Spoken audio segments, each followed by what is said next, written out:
एक रोज मुकेश अपने दोस्त दीपक के साथ रूम में बैठकर बातें कर रहा था। यार फिर से ये रूम के किराए देने का टाइम आ गया है और मुझे समझ नहीं आ रहा है कि मैं कहाँ से दूँ।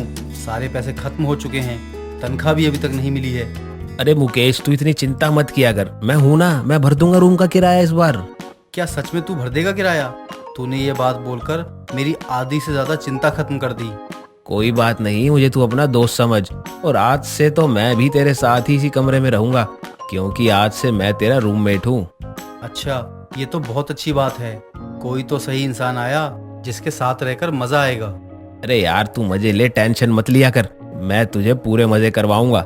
दीपक मुकेश की बात को समझ नहीं पाता। ऐसे ही समय बीतता है और अगले दिन सुबह दोनों ही ऑफिस से घर आते हैं। घर आने के बाद दीपक को रूममेट मुकेश खाना बनाने लगता है और जिसे देखकर दीपक कहता है, अरे तुझे खाना बनाना भी आता है? मुझे तो आज तक ठीक से गोल रोटी तक बनाने नहीं आई। कहने को मैं काफी समय से अपनी फैमिली से दूर रहता हूँ, लेकिन तू तो सब कुछ परफेक्ट बना रहा है। हाँ, मुझे सब कुछ आता है, तू चिंता मत कर, मैं तेरे लिए खाना भी बना दिया करूँगा। कमाल है, तू कुछ ज्यादा ही नहीं कर रहा मेरे लिए। आज तक तो मैंने नहीं देखा ऐसा रूममेट। कुछ देर बाद मुकेश खाना बनाकर लेकर आता है और दीपक के साथ बैठकर खाना खाने लगता है।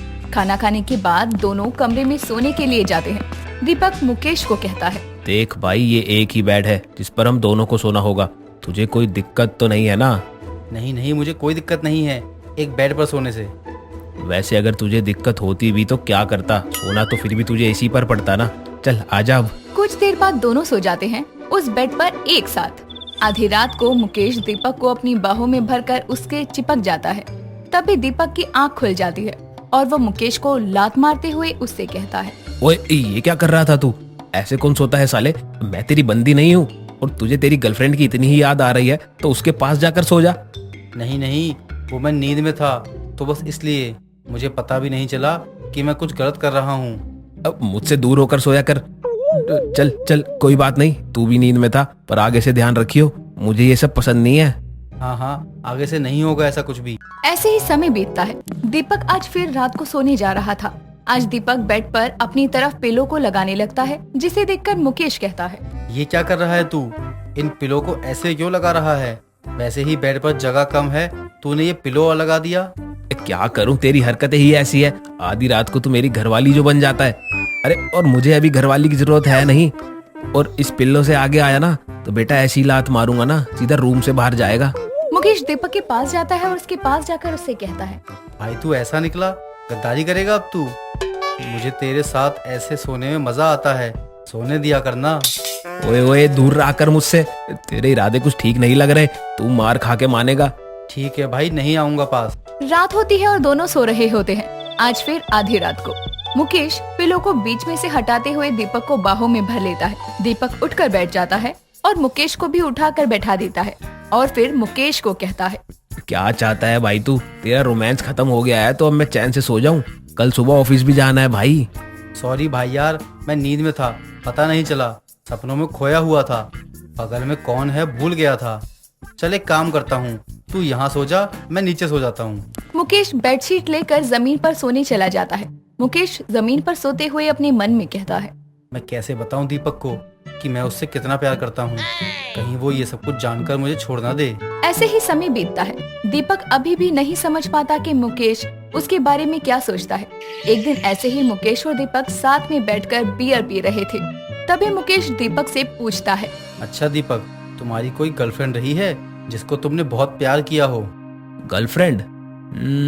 गर्लफ्रेंड थी तो यार, उसको मैं बहुत प्यार करता था। एक दिन मैंने उसके लिए पूरा रूम सजाया था, पूरे रूम में कैंडल्स और फ्लावर्स लगाए थे और उसको प्रपोज किया था मैंने। अरे बहुत खुश हुई थी वो, लेकिन फिर एक दिन सब खत्म हो गया।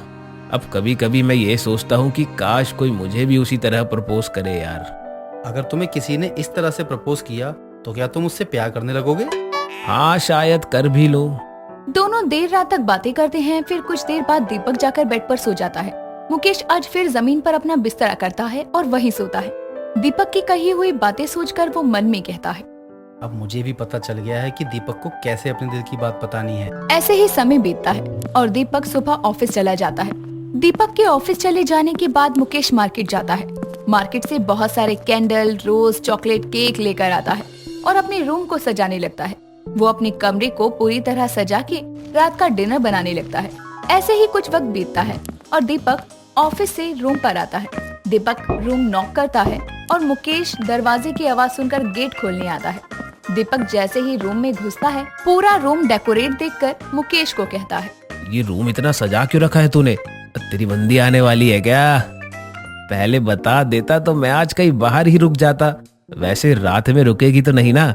क्योंकि देख, मैं अब कहीं जाने तो वाला नहीं, इस कमरे में ही रहूंगा। 1 मिनट तू कुछ बोल क्यों नहीं रहा है भाई? बोल। मेरी कोई गर्लफ्रेंड नहीं है। उस दिन बताया तो था बियर पीते वक्त। ओ हाँ, तेरी तो कोई गर्लफ्रेंड ही नहीं है, मैं भूल गया था। लेकिन फिर इतनी तैयारी किसके लिए?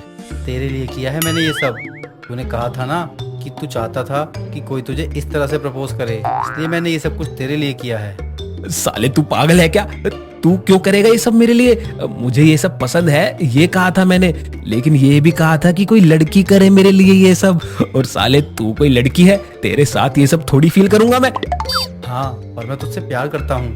तू मेरा रूममेट वाला प्यार है। ओए ओए ओए, तेरा दिमाग खराब हो गया है क्या? क्या बके जा रहा है भाई? मुझे लड़कियों में इंटरेस्ट है और तू लड़का है, लड़का। तू समझ रहा है मैं क्या बोल रहा हूँ? नहीं, मैं सिर्फ लड़का हूँ। अबे साले तू क्या कहना चाहता है? तू लड़का है पर तू लड़का नहीं है? अरे मुझे कुछ समझ नहीं आ रहा। हाँ, क्योंकि मुझे लड़कों में इंटरेस्ट है और मैं अपने रूममेट से प्यार करता हूँ, मतलब कि तुझसे प्यार करता हूँ। मुझे लग रहा था कि तू कूल बनने के लिए नौटंकी कर रहा है। अरे अंदर से तो तू गे निकला बे, और आज तेरी इस हरकत ने सब क्लियर कर दिया। अब पता चला तू हर रात मेरी घरवाली क्यों बन जाता है। लेकिन मैं तुझसे बहुत प्यार करता हूँ और तुझे हमेशा खुश रखूंगा। देख, अगर तूने भी मुझसे प्यार नहीं किया तो मैं सुसाइड कर लूंगा, मैं मर जाऊंगा तेरे बिना। दीपक मुकेश का ये पागलपन देखकर डर जाता है और दीपक मुकेश का हाथ पकड़कर उसे एक कमरे में लेकर आता है और उसे प्यार से समझाते हुए कहता है, देख मुकेश, मैं समझ सकता हूँ कि तू अभी क्या फील कर रहा है, लेकिन तू मेरी बात को समझ। मैं उस तरह का लड़का नहीं हूँ और मैं तुझसे प्यार करता भी नहीं हूँ। मैं तो बस तुझे अपना एक नॉर्मल रूममेट मानता हूँ भाई। मैं गे नहीं हूँ। जो तेरी तरह है तुझे उसकी जरूरत है। तू उनसे प्यार कर जो तेरी इस तरह की फीलिंग को समझ पाए। अरे मैं तुझे कभी नहीं समझ पाऊंगा। जो तू ढूंढ रहा है वो मैं नहीं हूँ, समझ मेरी बात। मुकेश को दीपक की बोली हुई बातें समझ आ जाती है। वो समझ जाता है कि किसी के साथ जबरदस्ती करना या अपनी फीलिंग को उस पर थोपना कितना गलत है। ऐसे ही समय बीतता है। अगले दिन सुबह मुकेश अपना बैग पैक करके वहाँ से चला जाता है। दोस्तों, क्या आपका भी कोई ऐसा रूममेट से पाला पड़ा है? तो हमें कमेंट करके उसका नाम कमेंट सेक्शन में बताना ना भूले। लक्ष्य एक सरिता नाम की लड़की से बहुत प्यार करता था। वो बिना किसी को बताए या पूछे उससे शादी कर लेता है और अपने घर अपनी माँ सुधी से मिलवाते हुए कहता है, माँ, ये आपकी बहू है। मैं सरिता से बहुत प्यार करता हूँ और सरिता के घर वाले इस शादी के खिलाफ थे, तो मैंने और सरिता ने भागकर शादी कर ली। बेटा, अभी तेरी माँ है ना, तू मुझे बताता, मैं बात करती इसके घर वालों से, वो मान जाते। माँ, वैसे ही आपकी इतनी तबीयत खराब रहती है, इसलिए मैं आपको कुछ भी बताकर आपको और परेशान नहीं करना चाहता था। लक्ष्य, अब आपको परेशान होने की जरूरत नहीं है। मैं आ गई हूँ ना, अब माँ जी का ख्याल मैं अच्छे से रखूंगी। बेटा, बहू तो तू बहुत अच्छी लाया है, आते ही मेरा दिल जीत लिया। आओ तुम लोग अपने कमरे में आराम करो, मैं खाना बना देती हूँ। माँ, अब आप खाना क्यों बनाओगी? अब तो आपकी बहू आ गई है ना, वो खाना बना देगी। क्यों सरिता, तुम खाना बना दोगी ना? ये क्या है, घर में बहू रानी की तरह आई हूँ, लेकिन ये माँ बेटे मुझे नौकरानी बना देंगे। खाना और मैं बनाऊंगी। बेटा, अभी तो तुम दोनों आए हो, थक गए होगे, थोड़ा आराम कर लो। और वैसे भी घर तो बहू ही संभालेगी ना, तो आराम कर लो, जाओ। हाँ, मेरी भी कमर में दर्द हो रहा है, मैं पहले थोड़ा आराम कर लूँ, बाद में सारा काम कर लूंगी। क्यों माँ जी? ठीक है, तुम थोड़ा आराम कर लो, लेकिन बाद में सारा काम कर लेना। माँ की तबीयत खराब रहती है, अब तुम्हें ही माँ का ध्यान रखना है। हाँ, आपकी माँ मेरी भी तो माँ हुई ना, आप चिंता मत करो। सुधी अपनी बहू को बहुत मानती थी, लेकिन सरिता नए जमाने की बहू थी जो अपने में ही मगन थी। उसकी सास कुछ काम बोलती रह जाए, पर सरिता अपनी सास की बात को अनसुना करती जाती थी। लेकिन सुधी अपने बेटे को इन सब के बारे में कुछ नहीं बताती। पर कुछ समय बाद सुधी की तबीयत ज्यादा खराब हो जाती है और वो बिस्तर से उठने लायक तक नहीं रहती। ऐसे ही एक रोज वो आवाज लगाकर अपनी बहू को बुलाकर कहती है, बहू, मेरी थोड़ी तबीयत खराब हो रही है, मेरी यही दवाई रखी है, जरा दे दे, और एक गिलास में गर्म पानी भी दे दे। दवाई तो आप नॉर्मल पानी से भी ले सकती हो, फिर गर्म पानी की क्या जरूरत है? बहू, डॉक्टर ने बोला था कि जितनी भी दवाई है वो सब गर्म पानी से ही लेनी है। अरे माँ जी, डॉक्टर तो ऐसे ही बोलते रहते हैं, आप भी क्या डॉक्टर की सुनती हो? नॉर्मल पानी से लिया करो दवाई, ठीक हो जाओगी। डॉक्टर बोल रहे हैं तो सही ही बोल रहे होंगे ना बहू। और वैसे भी गर्म पानी पीने से सेहत ठीक ही रहती है। आप इतने टाइम से गर्म पानी पी रही हो, लेकिन कोई असर हुआ क्या आपकी सेहत में? नहीं ना, तो फिर क्यों डॉक्टर की बातों में चल रही हो? ठीक है, तू भी तो पढ़ी लिखी है, जानती ही होगी क्या सही है क्या नहीं। अच्छा, अब दवाई दे दे। माँ जी, मैं अभी नहा कर आई हूँ, थोड़ी देर रुक जाओ, रील बना लूँ, फिर आपकी दवाई दूंगी। लेकिन डॉक्टर ने बोला था दवाई समय पर लेना है। अभी तो आपको समझाया था, डॉक्टर की बातें मत सुना करो, वो तो कुछ भी बोलते रहते हैं। आप आराम करो, मैं अभी जल्दी से रील बना कर आती हूँ। इतना कहकर सरिता वहाँ से चली जाती है और रील्स बनाने लगती है। वो रील्स बनाने में इतनी खो जाती है कि सुधी को दवाई देना तक भूल जाती है। काफी देर तक जब सरिता सुधी को दवाई नहीं देती, तो सुधी जैसे तैसे कोशिश करके खुद से जाकर दवाई ले लेती है और आराम करने चली जाती है। इसी तरह जब कभी भी सुधी सरिता को कुछ बोलती, तो वो लापरवाही के चलते अक्सर भूल जाती। ऐसे ही कुछ दिनों बाद सरिता अपने कमरे में बैठकर सज रही थी। तभी वहाँ सुधी आकर कहती है, बहू, आज मुझे चेकअप के लिए जाना था, जरा मुझे डॉक्टर के पास तो लेकर चल। माँ जी, आज तो मुझे अपनी सहेली के साथ किटी पार्टी में जाना था। अगर आपको डॉक्टर के पास जाना था तो आप मुझे पहले बता देती, मैं किटी पार्टी के लिए मना कर देती। बहू, तुझे बताया तो था मैंने, शायद तू भूल गई होगी, लेकिन कोई बात नहीं, ज्यादा दूर नहीं है। डॉक्टर का क्लिनिक यहीं पर है पास में। मेरा चेकअप हो जाए तो तू वहीं से अपनी पार्टी में चली जाइयो। माँ जी, आप ही बताओ, मैं ऐसे तैयार होकर डॉक्टर के पास जाऊंगी, अच्छा थोड़ी लगेगा? आप अकेली चली जाओ ना। बहू, मुझे थोड़ी कमजोरी हो रही है, तभी तो मैं तुझे साथ चलने को बोल रही हूँ। अरे माँ जी, वैसे तो आप पड़ोस वाली आंटी के साथ पूरे दिन गप्पे लड़ाती रहती हो, और एक डॉक्टर के पास क्या जाना है? आपको तो कमजोरी ही होने लग गई। ठीक है, तू जा अपनी पार्टी में, मैं चली जाऊंगी। अच्छा माँ जी, आप ये सब बातें लक्ष्य जी को मत बताना, वो अभी अभी हमारी शादी हुई है ना, समझ रही हो ना आप? मैं तो चल लेती, लेकिन किटी पार्टी में जाना है, बस इसलिए नहीं जा सकती। इतना बोलकर सुधी डॉक्टर के पास अकेले चली जाती है और सरिता अपनी किटी पार्टी में चली जाती है। सुधी डॉक्टर के पास जाकर दवाई लाती है और घर के थोड़ा आगे आने पर ही उसे चक्कर आ जाते हैं और वो गिर जाती है। पड़ोस के लोग उसे घर लेकर आते हैं और लक्ष्य को कॉल करके घर बुलाते हैं। थोड़ी देर में सरिता भी अपने घर आती है और सरिता को ऐसे मजे में देखकर लक्ष्य उससे कहता है, तुम्हें पता है ना, माँ की तबीयत खराब रहती है, फिर तुमने माँ को अकेले डॉक्टर के पास कैसे भेज दिया? मैं तो माँ जी के साथ जा ही रही थी, मैं अंदर अपना पर्स लेने गई थी, तब तक माँ जी जा चुकी थी, मैं क्या करती? तो तुमसे थोड़ा ध्यान नहीं रखा गया क्या? अब देखो माँ की क्या हालत हो रही है। मैं अभी माँ जी के पीछे उन्हें देखने ही गई थी, लेकिन माँ जी अचानक से पता नहीं कहाँ चली गई, मुझे मिली ही नहीं। बहाने बनाना बंद करो, ऐसा इतना सज धज कर तुम माँ को ढूंढने गई थी? तुम मुझे बोलने तो दो, मैं कहीं और जा रही थी। माँ जी ने बोला डॉक्टर के पास जाना है, तो मैं माँ जी के साथ जाने के लिए पर्स लेने गई, तब तक माँ जी चली गई थी और मैं पीछे गई तो माँ जी मिली नहीं, इसलिए मुझे जो काम था मैं वहाँ चली गई। आज तो हो गया, लेकिन आगे से ये कभी नहीं होना चाहिए। माँ की सेहत का ध्यान रखा करो। आपको ऐसा लगता है मैं माँ जी का ध्यान नहीं रखती हूँ? आपकी माँ मेरे लिए भी माँ ही है, आगे कभी नहीं होगा ऐसा। इतना बोलकर लक्ष्य अपनी माँ के पास जाता है।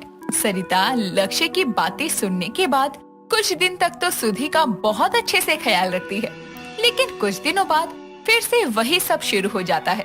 फिर से सरिता लापरवाही करने लगती है।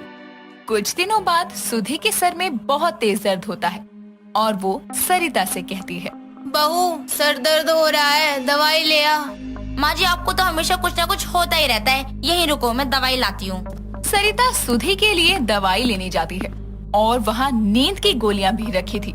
सरिता अपनी लापरवाही के चलते सुधी को नींद की गोलियां दे देती है और वो सुधी को रिएक्शन कर जाती है और उसकी तबीयत बहुत खराब हो जाती है। उसे हॉस्पिटल तक लेके जाना पड़ता है। हॉस्पिटल में जाने के बाद सुधी का इलाज होता है। थोड़ी देर बाद डॉक्टर बाहर आकर सरिता और लक्ष्य से कहता है, आपकी माताजी ने नींद की गोली खाई है और उनकी बॉडी वो अब्सॉर्ब नहीं कर पाई, जिस कारण से वो कोमा में चली गई।